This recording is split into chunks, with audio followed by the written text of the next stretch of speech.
Here's how to get these fun wavy nails using Sally Hansen Insta-Dri Nostalgia shades. First, apply in the blush for the base color.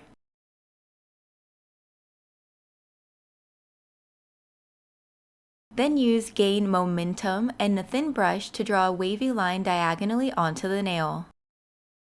Now fill in the bottom area.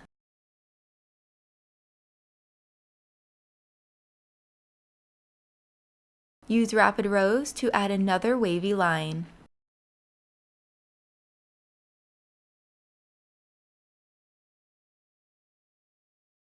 Take Power Slide and repeat the previous step.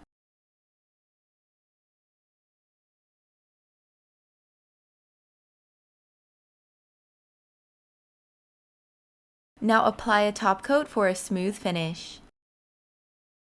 And that's it for these fun wavy nails.